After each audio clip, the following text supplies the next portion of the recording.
Israel ఇరాన్ల మధ్య గత 12 రోజులుగా సాగుతున్న యుద్ధానికి ఎట్టకేలకు తెరపడింది. అయితే అనేక నాటకీయ పరిణామాలు, ట్విస్టుల తర్వాత ఈ కాల్పుల విరమణ అమలులోకొచ్చింది. ఇజ్రాయెల్ ఇరాన్ల మధ్య కాల్పుల విరమణ ఒప్పందం కుదిరినట్లు అమెరికా అధ్యక్షుడు ట్రంప్ ప్రకటించినప్పటికీ ఇరు దేశాల మధ్య ఘర్షణలు కొనసాగడంతో కాల్పుల విరమణ అమలవుతుందా లేదా అన్న అనుమానాలు కూడా వ్యక్తమయ్యాయి. కాల్పుల విరమణ కుదిరినట్లుగా తాను ప్రకటించిన తర్వాత కూడా ఇజ్రాయెల్ ఇరాన్ల మధ్య దాడులు కొనసాగాయి. దీంతో అమెరికా అధ్యక్షుడు డొనాల్డ్ ట్రంప్ తీవ్ర ఆగ్రహం వ్యక్తం చేశారు. ఇరు దేశాలు పరస్పరం దాడులు చేసుకోవడం ద్వారా ఒప్పందాన్ని ఉల్లంఘించాయి అంటూ మండిపడ్డారు. ఈ క్రమంలో తక్షణమే పైలట్లను వెనక్కు రప్పించాలని మిత్రదేశమైన ఇజ్రాయెల్కు గట్టి వార్నింగ్ ఇచ్చారు.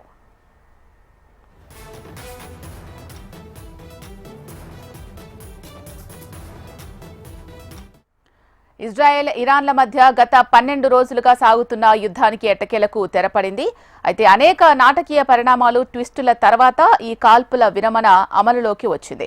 రైట్, ఇక ఇదే అంశానికి సంబంధించి మరింత లేటెస్ట్ అప్డేట్స్ అందించడానికి మా ఢిల్లీ ప్రతినిధి ఆర్కే లైవ్ లో సిద్ధంగా ఉన్నారు. ఆర్కే, ఇక ఇరాన్ ఇజ్రాయెల్ మధ్య యుద్ధం ముగిసినప్పటికీ కూడా ఇక చాలా ఉద్రిక్త పరిస్థితులు నెలకొన్నాయని చెప్పాలి. ఎందుకంటే రెండు దేశాలు కూడా అలా రెడీగానే ఉన్నాయి. ఎయిర్ డిఫెన్స్ సిస్టమ్స్ ని ఆన్ చేసుకునే ఉన్నాయి. ఎక్కడ కూడా అంటే మళ్ళీ ఎక్కడైనా ఇజ్రాయెల్ దాడి చేసిన భయం ఇరాన్లో, ఇరాన్ దాడి చేసిన భయం ఇజ్రాయెల్లో కూడా ఉంది. అమెరికా పెద్దన్న పాత్ర పోషించి ఒక సయోధ్య తీసుకొచ్చినప్పటికీ కూడా ఇక్కడ ఇది తెరపడింది అని అనుకోలేదు. ఎందుకంటే ఇరాన్ చాలా ధీటుగా అన్ని రకాల పరీక్షలు చేయడానికి సిద్ధమవుతుంది. ఇరాన్ కానీ అణ్వాయుధ పరీక్షలు కానీ చేసినట్టయితే మళ్ళీ దాడి చేస్తామంటూ కూడా అమెరికా స్ట్రాంగ్ గా హెచ్చరించింది ఈ రోజు.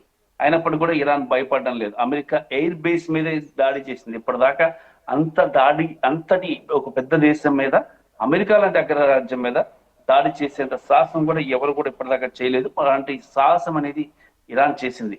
అంటే ఇరాన్ దేనికైనా సిద్ధంగా ఉన్నామని చెప్పేసి చెప్తుంది.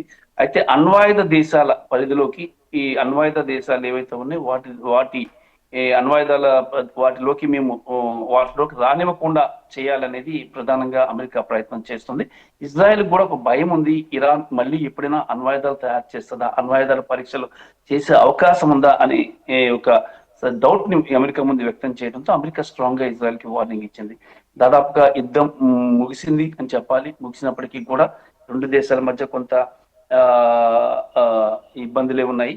ఇరాన్ అణు కార్యక్రమాన్ని అడ్డుకోవడమే లక్ష్యంగా జూన్ 13వ తేదీన ఇజ్రాయెల్ ఆపరేషన్ రైజింగ్ లైన్ పేరుతో ఈ యుద్ధాన్ని ఇరాన్ పై దాడులు చేసింది. దాదాపుగా ఇప్పటిదాకా 330 క్షిపణులను ఇజ్రాయెల్ యూజ్ చేసింది. అలాగే ఇరాన్ కూడా ధీటుగా సమాధానం చెప్పింది. మరి అమెరికా ఇందులో రంగ ప్రవేశం చేయడంతో కొంత ఇరు దేశాల మధ్య ఇరు దేశాలు కూడా కొంత యుద్ధాన్ని నుంచి వెనక్కి రావాలని సీజ్ ఫైర్ కి అంగీకరించాయి. ముఖ్యంగా ఇజ్రాయెల్ ఈ సీజ్ ఫైర్ ని కోరుకుంది. మరి తర్వాత ఇరాన్ కూడా అందుకు ఓకే అంది. ఇజ్రాయెల్ కానీ దాడులు ఆపేస్తే మేము ఆపేస్తామంటూ చెప్పింది.